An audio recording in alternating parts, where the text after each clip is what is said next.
In, ladies and gentlemen, to MBR, or as we like to call it around here, Nothing But Rants, the show where I find topics that I'm oddly passionate about and I pontificate upon them. These are not hot takes, but rather takes that I'm hot about.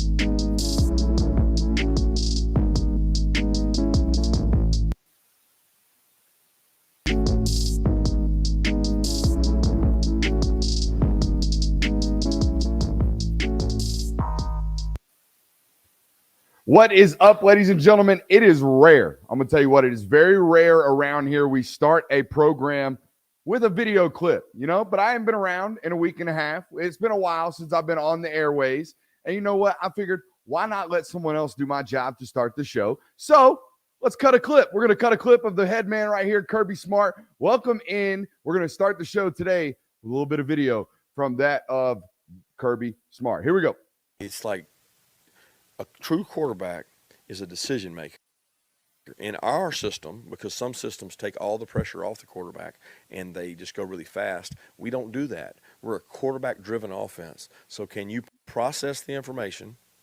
That means get the signal, get people lined up, then see what the defense is in and figure out, are we in the right situation? Which of these three choices Coach Bobo's given me am I going to utilize on this play? And then the play happens, and there might be a mistake or a breakdown, and you not go full metal jacket and have catastrophe mode and put us in a bad situation.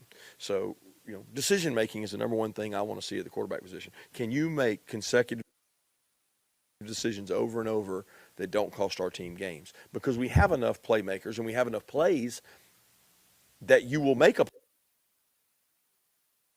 play inevitably. Don't make a bonehead play. All right, let's talk football and listen to the clip. Let's talk football. We talked a lot of coach speak in that clip. Let's talk football before we talk to the silly people that we are here to talk to about this specific clip today. Okay, again, let's start it off talking a little football here. You heard him say we're a quarterback-driven offense that requires you to process information. Which of these three coaches or choices that Coach Bobo gives you, yada, yada, yada, quote-unquote decision-making. Again, whole lot of coach speak right there, basically just telling you that, hey, we're a pro-style offense. What does that mean? What does coach style or what does that coach speak mean? I think oftentimes, what I call pro-style offense can be a little bit misconceived. I think it can be a little bit confused in modern football. We'll talk about that here in a second. But he mentioned we don't just play fast, right? What does that mean? What does a fast-paced offense look like? If you've been around this network, we call them pace and space offenses, right? Teams that like to spread out and play really, really fast. Or you might hear me refer to them as pick and stick offenses.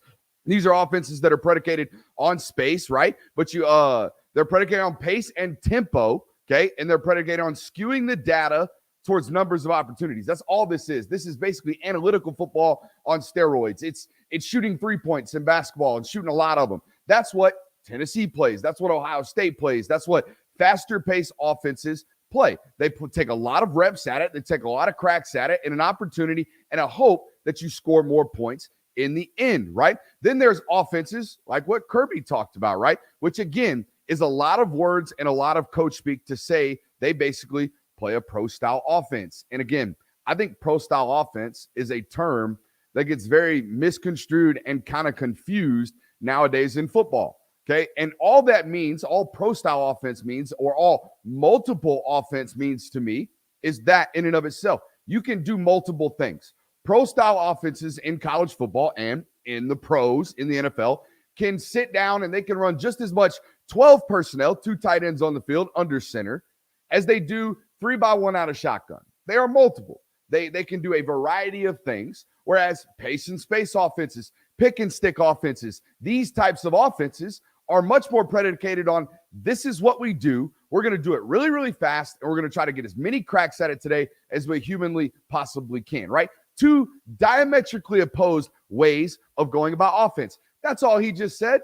Hey, there's this style of offense, fast, predicated on pace, space, tempo, all that good stuff, confusing the defense by playing fast. Then there's other type of offense that is more pro style. It's more analytical in approach of mental analytics, right? Surveying the land, seeing what we got, and then going about that. Being more multiple with a variety of options at the line of scrimmage. That's all that means. That's all that means at all. So let's talk to the silly people. Okay, who are the silly people, Brooks? Who are you freaking out about tonight? Well, people hear this comment, right? And they specifically have this tendency, particularly fan bases, have this tendency to hear opposing coaches say something like, there are some we don't play one of them fast-paced offenses here at Georgia. And they immediately apply that instead of just saying, hey, coach said they don't play that.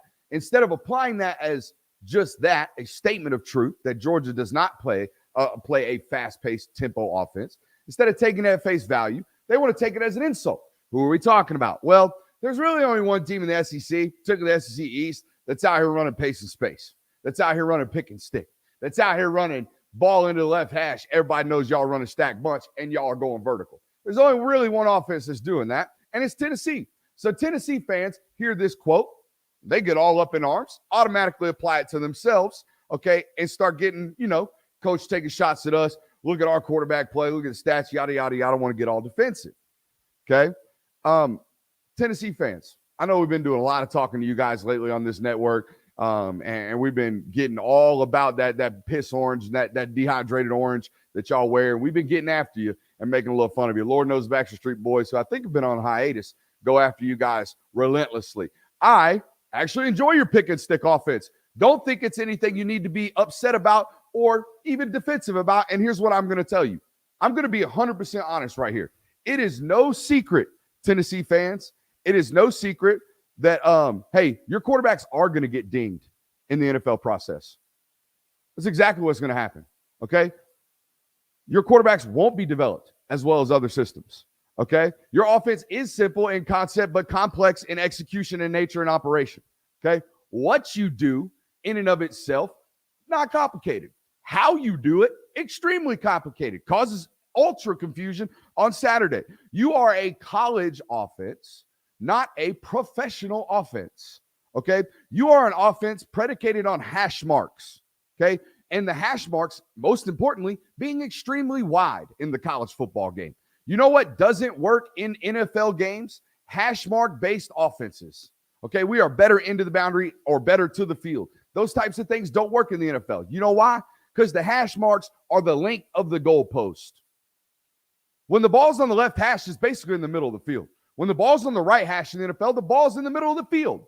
So what you do at Tennessee is not applicable to the NFL based off of pace, based off of alignment, based off of assignment. You can't do it. You won't be able to. Nobody can replicate what you do at Tennessee and apply it to the NFL. So your quarterbacks get dinged on it. Oh, also, by the way, the ability to block at the line of scrimmage 3 yards downfield doesn't exist in the NFL. So all your insert play action that you run, all that heavy mesh stuff that you run, not applicable in the NFL. So all of these things can be true. A college football coach can sit up and say, we don't do that, right? We stand at the line of scrimmage. We give our quarterback options, okay? Go to the line of scrimmage. You have a plethora of plays at the line of scrimmage that you can go through. If they give you a run look, run it. They give you a run look to the left. We got a play call to the right, flip it, okay? We give you a run call. They got a heavy box. Check, alert, alert. You got options to pass the football. That's modern professional pro-style offense. One is not better than the other, by the way. Tennessee fans, listen to this. One is not better than the other. There has been a history of college football teams winning national titles doing it both ways now. In fact, in the annuals prior to Georgia winning 2 in a row, most teams were running college offenses, spread pay, fast offenses, as Kirby called today, pick and stick offenses, as I call them. These up-tempo pace and space offenses. Most teams that were winning college titles, they were doing this. Okay, nowadays, Georgia has been able to win running multiple pro-style sets in a college game that, by the way, doesn't really favor this type of offense. The college rules favor what most teams are running. The same thing can be said about Tennessee, Ohio State, and Lincoln Riley. Again, just because a coach says a fact about football and you then turn around and apply that fact as a negative, it doesn't have to be that way, right? We can say truthful things and you don't have to take them to harm, right? They're not hurtful. We're not trying to go after you. Quit being sensitive when you hear facts about your football team, okay? You're a pace and space offense. I wouldn't call you a gimmick offense, even though you're kind of a gimmick. When people take away your gimmick, When people take away your ability to be explosive out of the bunch, when people take away your ability to be explosive out of the slot, when people have the ability to play man coverage, 2 high safeties against you and stop the run with 4 or 5 people in the box like Georgia has over the last 2 years, you cease to work. You cease to work. So that is the whole reason teams like Georgia develop multiple-based offenses.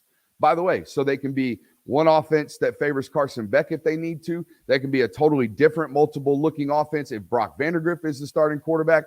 All that good stuff. All that good stuff, okay? That's the whole reason teams go multiple. It's the whole reason why you hire offensive coordinators like Steve Sarkisian, by the way, who I think was the first guy to kind of modernize pro-style offense in the college systems. That's exactly what it was, all right? Welcome in. Welcome into tonight's show. We took a hiatus, all right? If you notice, been telling you guys over the last couple of weeks, some things are going to be changing around here big time. Hopefully by August, hopefully by September, hopefully by the season, we can unveil all of the plans that I got up in this big old noggin, but we got some good ones. If there's any sound differences, any connection issues, anything look, sound, feel different tonight, please hit us up in the comments. Let us know. Glad to have you guys in here. Hit that thumbs up button. Hit that like, subscribe, rate, review, however you found us. I will tell you, we are available on all your podcast platforms. Just search the Film Guy Network. You'll find us there. I do want to throw a quick shout out here, man, because I find that a lot of people, man, they don't really know everything that it is we do, okay, or everything that it is you can find content-wise. If you follow us on Twitter, it's a one-stop shop. You get the articles, you get the videos, you get everything. You get the tweets, you get the opinions, you get everything, okay? But if you just check us on YouTube, we do have a podcast. I do run Dogs Daily on SI.com. We do have articles. So whether you're a reader, whether you're a listener, whether you're a viewer, whether you like us to however you ingest our content, we got dog content for you everywhere. However, wherever you need it, support it, okay? Support it. Appreciate you guys for being here. Got a load of show. We're going to hit some injury updates, and I'm going to dump some nugs on you guys live here on the program. Again, patreon.com/Brooks Austin. We even got Intel subscription-based services over there. We got film coming up with a Georgia Bulldog legend. He doesn't call himself the greatest quarterback in Georgia history, but statistically, it's definitely Aaron Murray. We're going to have him on. We're going to have a standard, regular-based interview, regular-ass interview. I don't know why I'm hesitant right there. We're going to have a regular-ass interview with Aaron Murray, and then we're going to chop it up and talk some football, just like we did with Keith Marshall, just like we did with Peyton Woodyard, just like we did with Peyton Zachary, just like we're going to continue to do with all of these football players, Monroe Freeling, anybody we can get our hands on and talk shop with some football, we're going to do it. I also want to throw a shout out to the Players Lounge event on G-Day. If you're going to be in town for the spring game, we are going to be at Creature Comforts, okay? Go to theplayerslounge.io. You can sign up for everything. It's a free event. They're going to have over 1,300 people there. That is the max that they're going to withhold. So go check it out. Sign up for the Players Lounge.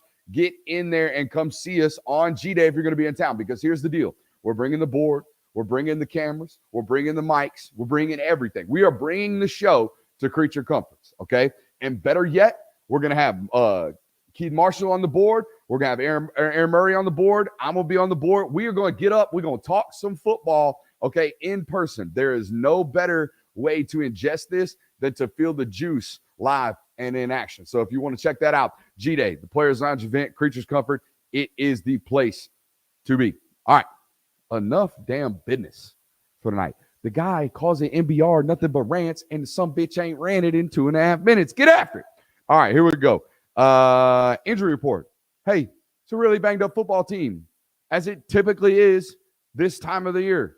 Okay, if you follow Georgia football at all, okay, at all, a lickety split at all over the last couple of years, you know that come springtime, like, dude, a quarter of the roster, ding, ding, ding, IR, dinged up, all over the place.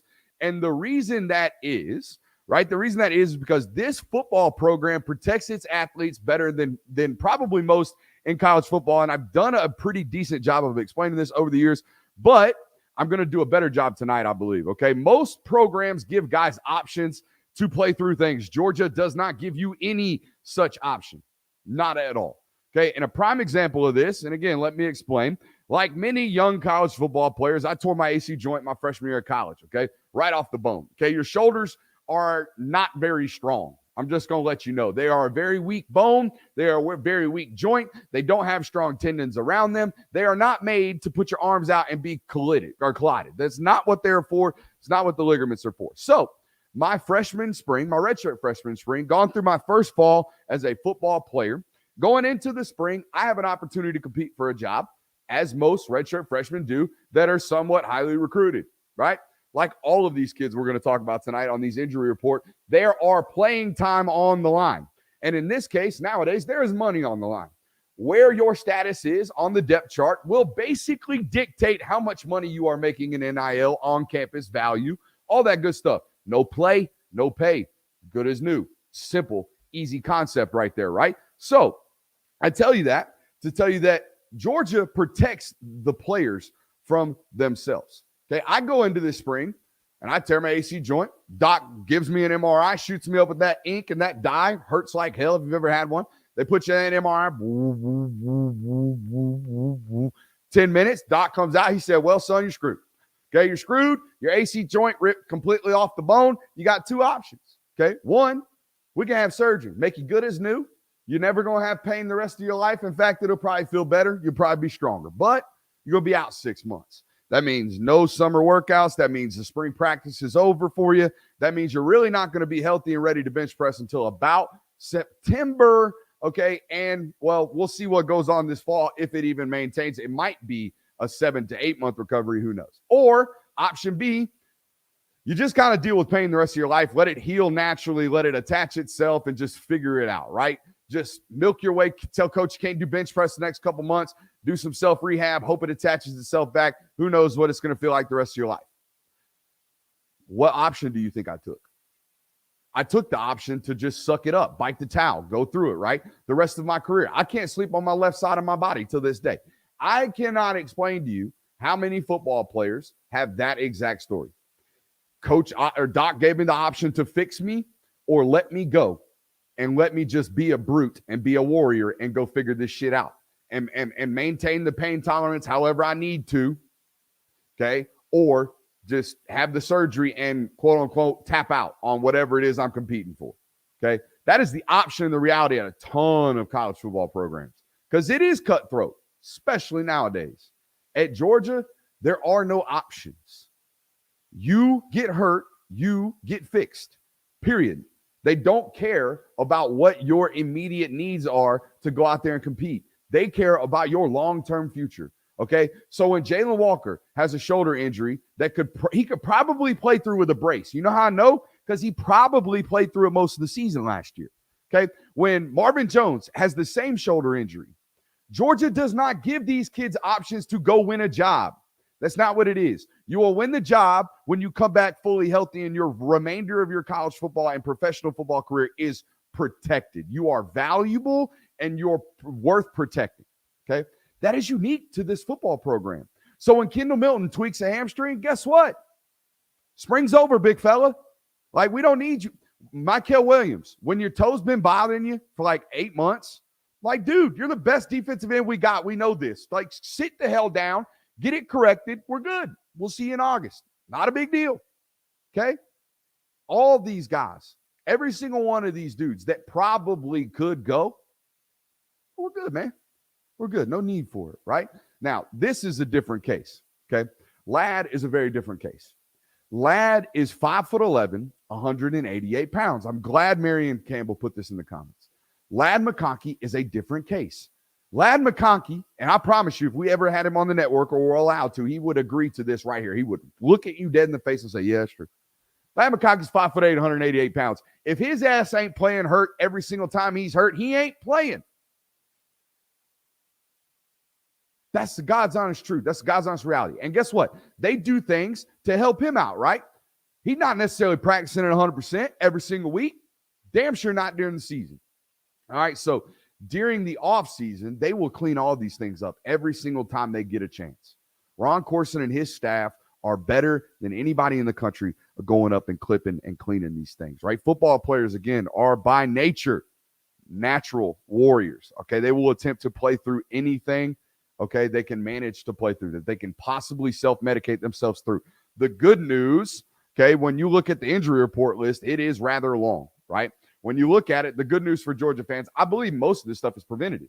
Like, none of these were active injuries. Okay, Pierce Sperlin hurt his shoulder this year playing football. The first day they put pads on, popped shoulder, right?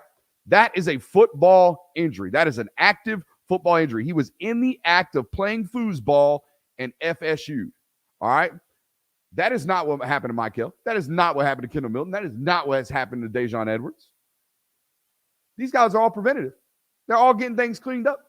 That's just, hey, baby, we got to be healthy come August. We ain't got to figure out who you are right now. We already know. And that right there is asset management. Asset management. It's why the NFL covets Georgia football players, because they practice their ass off.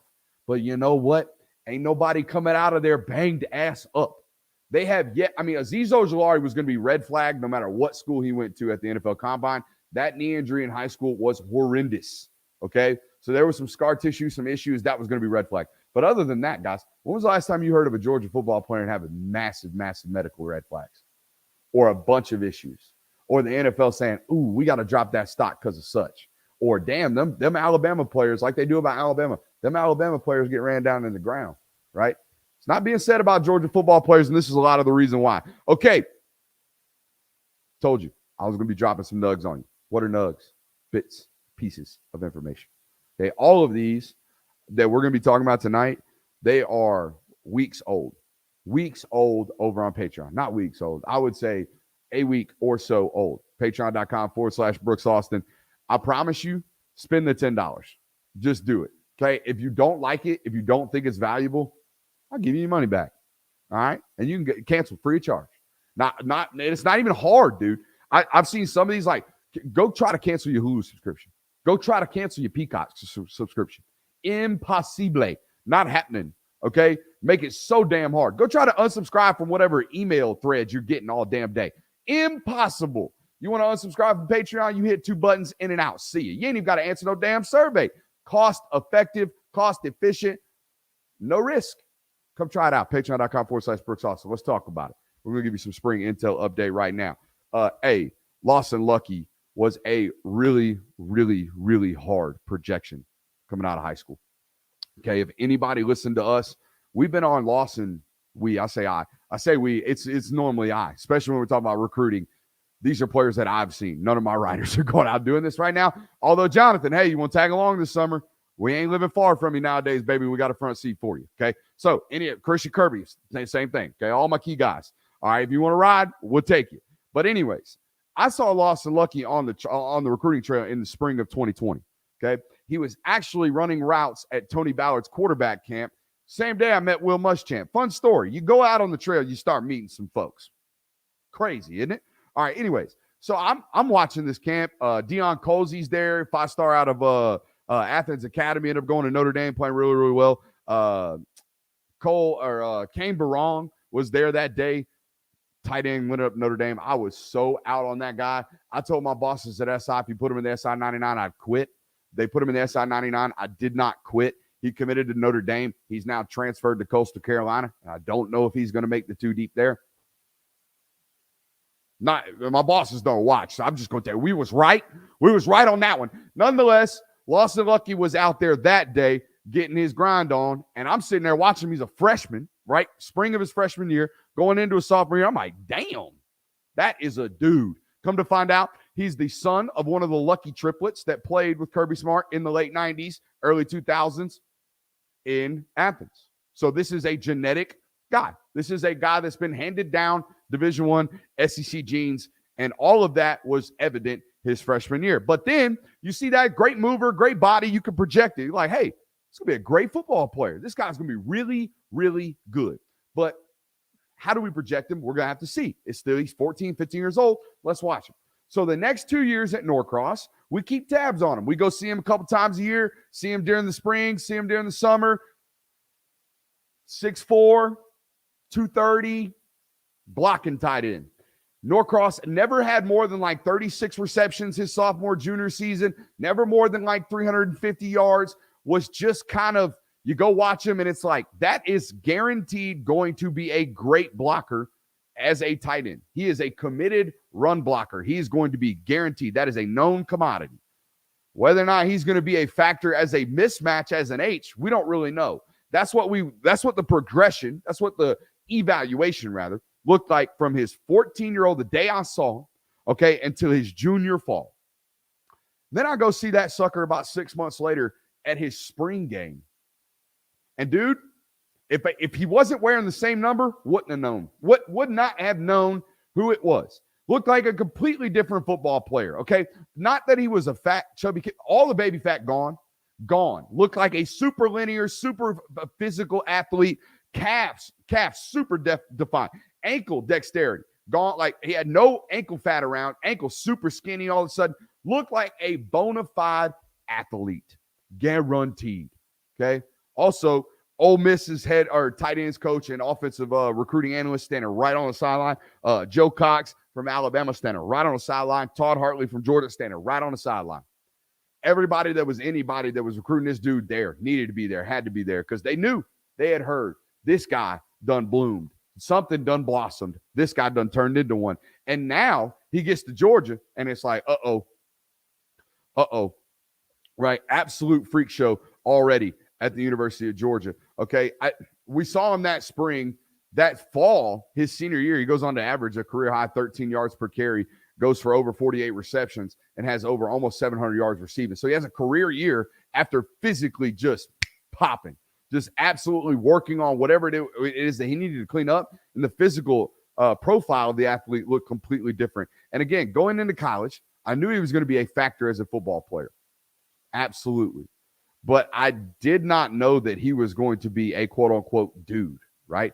This wasn't a guaranteed dude coming out of high school. This was my favorite quote so far this spring. Favorite quote. I laughed my head off when I heard it, and I should not laugh. But I'm going to explain it so you're going to understand this. It's about Lawson Lucky, and I had a source tell me that he is a talented Chaz Chambliss. Now, what do I mean by that? And this is not a shot at Chaz Chambliss. But Chaz Chambliss is 6'2.5", 250 pounds. In a room at the Jack and Sam position, that outside linebacker position, where you're either that size and run 4.41 like Nolan Smith, or you're an avatar and you look like Marvin Jones Jr., Darius Smith, and the rest of them. Damon Wilson, all those guys. You're either one or the other. Chaz Chambliss is neither.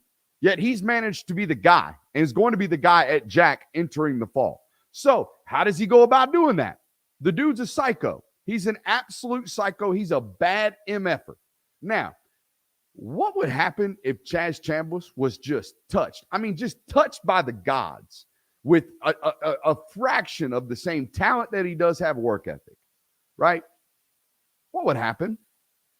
Lawson Lucky would apparently happen. Lawson Lucky is immensely physically talented. He is 6'5", 230 pounds. He can run, right? He can absolutely take off and go. Got great ball skills. Got great athleticism. Can do everything a receiver can in a tight end's body. He is touched by the good Lord on the athletics sphere. And he's got Chaz Chambliss' work ethic. Whew! Insanity, boys. Insanity, boys and girls. It's going to be a good one to watch the rest of his career. Some more intel for you. That defensive back room. It's nuts. It's nuts. Saturday scrimmage. We'll take a swig of this dew right here. Saturday scrimmage, guys. Ooh. Ooh. Help me. Carbonation just don't sit right if you swallow it wrong. You go wrong pipe on some carbonation, you've done. Oh, need a good clearing. What a professional broadcaster this guy is. Defensive back room. It's nuts, guys. Kamari Lassiter is a known commodity at the cornerback position, right? But if you've read anything we put out on Dogs Daily, if you've been paying attention on patreon.com/Brooks Austin, you would know that other cornerback spot up for grabs. Absolutely up for grabs, guys. I was told Dalen Everett, Nyland Green, Julian Humphrey, AJ Harris, and Smoke Bowie all played across from Kamari Lassiter at points on Saturdays. Throughout all the drills, all of those 5 names got reps at the other corner spot opposite of Kamari. So that tells me halfway through spring, they don't got a clue. And I think that's a good thing, and we're going to talk about it here in a little bit. But that's not the only position. That's kind of, I'm not going to say up for grabs, but extremely, extremely interesting. There's three positions at star and both safeties, right? You have one star and two safeties, and that's about as simple as the discussions around the safety and star positions can get. That's it. Everything else I'm about to say is about to be super, super confusing, and it's a lot of words, and I want you to hold on to me. I want you to hold and listen to me real closely here, okay? Because Georgia is about to be more multiple at the defensive back position than they've probably ever been, and here's why, okay? There's been, there's a bunch of names here, right, for three positions, okay? But you have three, I think there's 6 names for 3 positions, both safeties and a star, okay? But you have 3 guys that will strictly play safety based off what we know. Malachi Starks, David Daniel, Dan Jackson, strictly safeties. Okay, so let's put them in a pile over here with just the safety position. They're going to get some run and some burn at just safety. Okay, then there's 3 other players in this mix that have been cross-training, so we've been told, okay, at both positions, both safety and star. Those 3 names, Javon Ballard, Tyke Smith, and Jonel Aguero. They can all play both positions, okay? So we also know of those 6 names, right? We got Starks, we got Dan Jackson, got David Daniel Sisavon, you got Jonel Aguero, Tyke Smith, and Javon Ballard. I know we got Ja'Cory Thomas. I know I'm missing Dalen Everett. I know. But I'm talking about those 6 names in the rotation. Of those 6 names, 3 of them are cross-training, right? They're playing both star and safety this spring. Those 3 names, again, Javon Ballard, Tyke Smith, and Jonel Aguero. Okay, so what does that mean? I have no idea. Okay, but I shouldn't say I have no idea. I know of those 6 names, 3 of them are playing safety, and 2 of them have to be on the field at all times. Malachi Starks, Javon Ballard have to be on the field at all times. So those are the known factors we have. Okay, but what we don't know is how they are going to be every single week. And I think that is the absolute beauty of what Georgia's about to do at the defensive back position this year, okay? Because I do think that you want to be a 2-man high or 2 high man under team against Tennessee. I think you want to put 2 safeties back, play man coverage. So what does that mean? Well, if I had those guys on the field and I had those guys to pick from, Malachi Starks would be one of my 2 high safeties. Javon Ballard would be the other one because I know that the star position is now going to be in man coverage and needs to run with all the super fast guys from Tennessee. That's Jonel Aguero. He's 6 foot, 200 pounds, maybe 205 pounds, and he runs 4.35. There he goes. Boom. Slide him in the slot against Tennessee. You're a 2 high man under football team. Well, then in a couple weeks or whenever the schedule works out, right, I think you want to be a single high football team playing zone pressures against Kentucky, right? Maybe that's what you want to be, right? Kentucky going to be starting a new quarterback, not really going to be comfortable playing football just yet. So what are you going to do? You're going to be a zone pressure team, play single high. Okay, well, then maybe later on the schedule, okay, you got a football team like, let's say, Ole Miss, or you might want to be a single high man under football team, right? Or you might want to be a little more crowded in the box, walk up on some guys and stop a heavy run that Lane Kiffin's got in that arsenal and those good backs they got and that heavy mesh read option type stuff that they got. But we still want to leave Malachi Starks in the single high safety. Well, what does that mean? Well, that means you probably rotate all 3 guys. Again, I just gave you word salad to tell you that y'all got some really damn good football players and some really versatile football players. So one is not going to stick at one position other than Malachi Starks, other than David Daniel Sisavon, and other than Dan Jackson. I think you do see Javon Ballard play safety this year. I think you do see him play star. I think you do see him staying on the field at all times. But I think you're going to see a variety of things, and I think it's going to be an absolutely ever-loving blast to study this defense this fall because to me, it's like a year 3. Like it's a year 3 application, right? Muschamp and those guys, they've been around with this backfield multiple years now, okay? You're starting to get more comfortable year 2, Fran Brown, okay? Starting to get more comfortable together, okay? Year 2, co-DCing. Starting to get more comfortable linebackers in front of your safeties and your defensive backs. Starting to get more comfortable Malachi Starks year 2. Starting to get more comfortable Tyke Smith year 3 in the system. Starting to get more comfortable Javon Ballard year 2 as a starter. Okay? All of those things lead me to believe y'all fitting to be hella multiple in that back end. And I think it's a fool's game to try to identify what the rotation is going to be. I think if you listen to different practice reports, if you listen to, when I say practice reports, I mean sources that are talking to us after practice. If you read each one of them, seems like the rotation changes every single day. They experiment and manipulate every single day. That's by nature. That's what spring practice is for you. Okay? And speaking of rotation, one of the rotations, no transitions here. We are full freaking gas. Hit that like, subscribe, thumbs up button, all that. If you're here right now, appreciate you for being here. I don't bog down. I don't do a good job of flashing messages up here.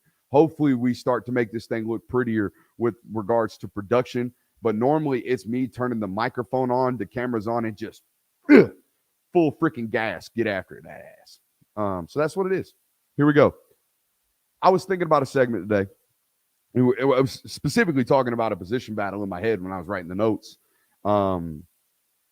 And the position battle of note that we're going to close this segment with brought a new idea to mind. It is not a new idea to me.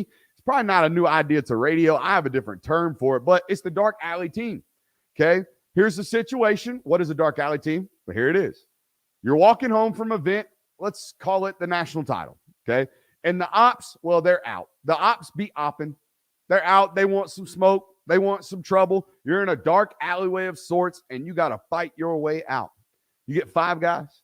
You get to select 5 guys off your football team, that Georgia football roster, to fight your way out of that alley with. I also call this the Bradford bunch. I had a guy that I played college football with. His name is Tyler Bradford. I shit you not. He was a maybe 6 foot tall. He was maybe 200 pounds. And he started at left tackle for like 35 games in the Gulf South Conference. If you know anything about Division II football, what I just said to you confirmed that Tyler Bradford is a verified psycho. I told our producer today that if someone called me and told me Tyler Bradford basically committed murder, but it was in self-defense, I would be like, yeah, that checks out. That's Bradford, right? Psycho, absolute psycho. Every football team needs these types of people. So I got to thinking, hey, what are we going to do? If we're in a dark alley and I only got that Georgia roster, who am I taking with me into that dark alley as my dark alley bunch? Draft pick, first off the list popped to my head. Not the team captain of this list. We're going to get to him in a minute. He's going to conclude this segment. But the first name that came to mind is the guy we just talked about, Chaz Chambliss. Okay, if you don't know, Chaz Chambliss, former military background, all right, and white guy in the defensive line room, enough said, period. If you play football, you know that guy's a psycho. Okay, Derek Wolfe comes to mind when I think of Chaz Chambliss. Like just dreads. I mean, he braided his hair. He is an absolute psycho. He runs his face into brick walls for a living. That's who Chaz Chambliss is. Psycho. All right. Jamon Dumas Johnson. I think it speaks for itself. Have you ever seen JDJ fill a hole? Yes, sir. No pause. Full go on the dark alley list. EJ Lightsey. Enough said. EJ Lightsey, a dog. Absolute dog. Got that heart. All right. Javon Bullard. If Javon Bullard plays anything like he fights, we're good. Excuse me. If he fights anything like he plays football, we're good. Honey Badger himself, bring that butt into that dark alley. We're going to survive. And then the captain of this team, the reason we are talking about this here segment, Austin Blaschke. Austin Blaschke, ladies and gentlemen, is one of them ones. Austin Blaschke, his sophomore year of high school, decided that, wrestling might make me a better football player. By the time he was a junior, he was a runner-up in the state title at heavyweight in Georgia. Okay, big boy football, 7A. Okay, big boy classifications. All right? He walked in after not wrestling his entire life and after 10 months of giving it a run, second best wrestler in the state. The next year, first place. First place, one state in heavyweights, and only wrestled about 18 months before doing so.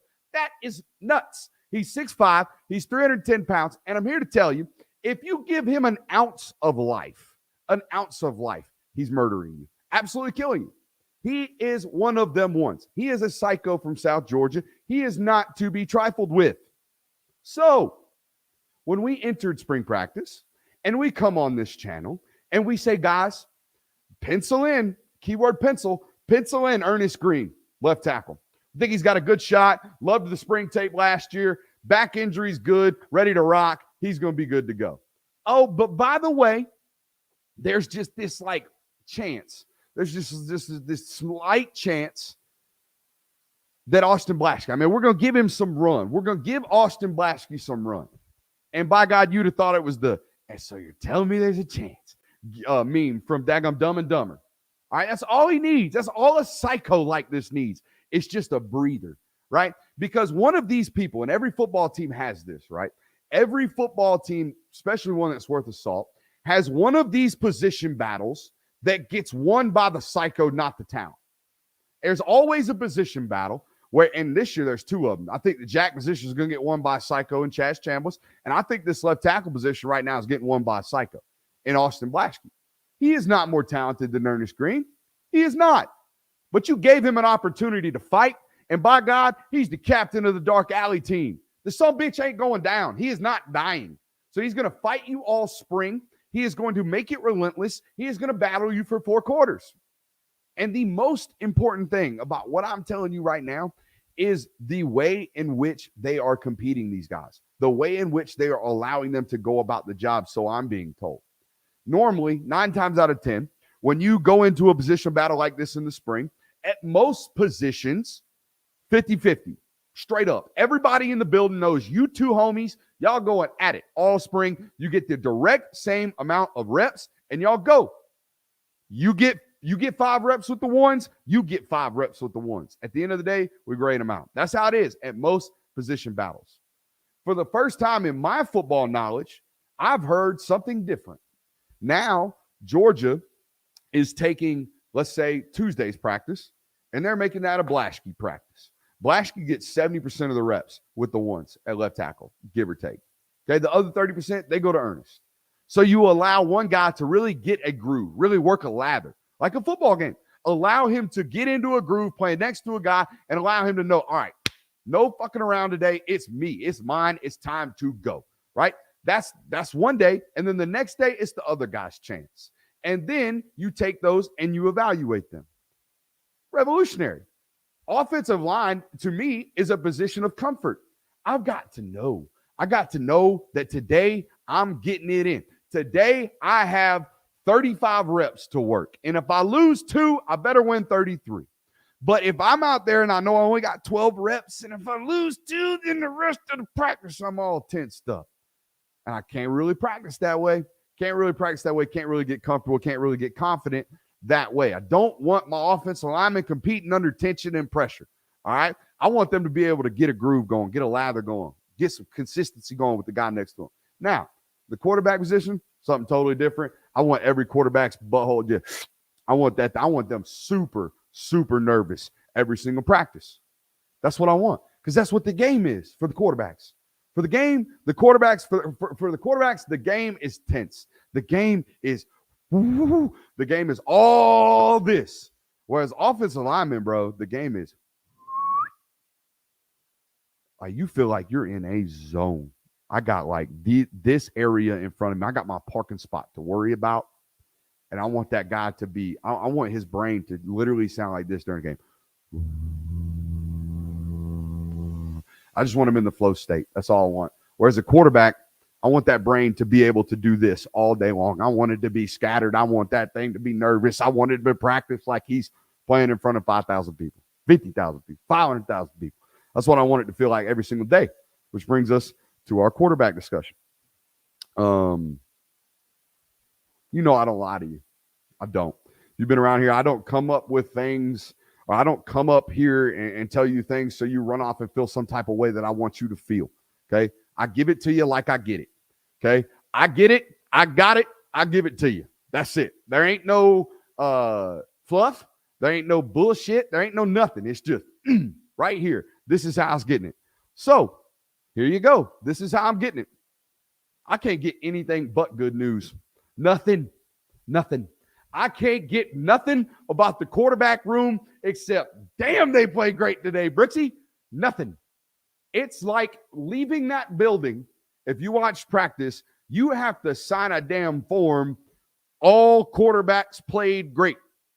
That's what it seems like at times when I'm talking to some of these people. Like, dude, I'll get negative thoughts. I'll get negative opinions. I'll get negative intel about, say, a defensive tackle or a defensive end or a wide receiver or offensive lineman, right? We will get those types of things.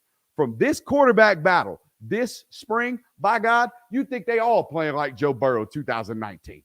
I mean, damn, Georgia's got some damn good quarterbacks in that room. All three of them playing great. All three of them playing great. I told you to start the spring, the best thing for the University of Georgia is that it feels like there is a quarterback competition. So I told you. I told you everything that was going to come out this spring would make you believe that there is a quarterback competition. I bet if you talk to those quarterbacks, they don't know who the quarterback is. You know why? Because it behooves the University of Georgia to make sure that there is not a pinned down, nailed down starter going into this summer. Damn sure not going into this May transfer portal period. You feel me? So it probably is good that you're hearing nothing but good things.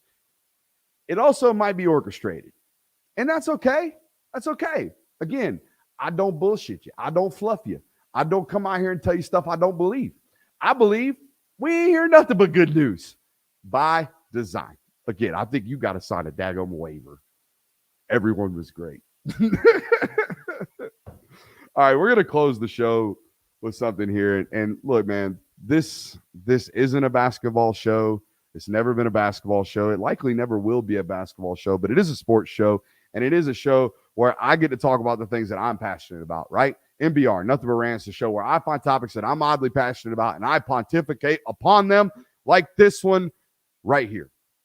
Take a look, a very, very close look at the people around you and how they respond, tweet, and talk about things like the Angel Reese, taunting thing and the Caitlin Clark stuff. Pay close attention when people say things like Dave Portnoy said on Twitter, using the phrase, and I quote, classless piece of shit when discussing athletes. Male, female, white, black, purple, orange. You can keep those types of tweets in your draft, my boy. Keep them in the draft. We don't need them. I'll tell you right now. I cringe every single time my grandfather bitches and moans about football players celebrating touchdowns. I cringe every single time pitchers in baseball hit batters for flipping bats when they fucking hit a ball 450 feet. I cringe when people say players shouldn't get paid and that education is enough. I cringe when people tell people like me that you should fit the mold a little bit more, that you should dress a little bit more professional. I cringe every single time those things happen because to me, ladies and gentlemen, all of those things, every single one of those examples fits into what I call the shut up and do your job, the shut up and play your dribble, shut up and play your sport. They all fit into that role for me. And I'll be honest, I don't have much time or much of anything for these types of people, the shut up and dribble type of people, the classless piece of shit type of people. I don't try to change those types of people. In fact, I'm extremely thankful for when those people expose themselves for being those types of people. Because guess what I get to do? I get to move on. And now we all know, right? Now we all know. You're the classless piece of shit. Appreciate you. Love you. Not you guys. Obviously, people who use those terms. I'm done, man. I'm glad to be back here. Been a minute. We will be back tomorrow, 9 o'clock. See you. Love you. Hit that thumbs up button on your way out.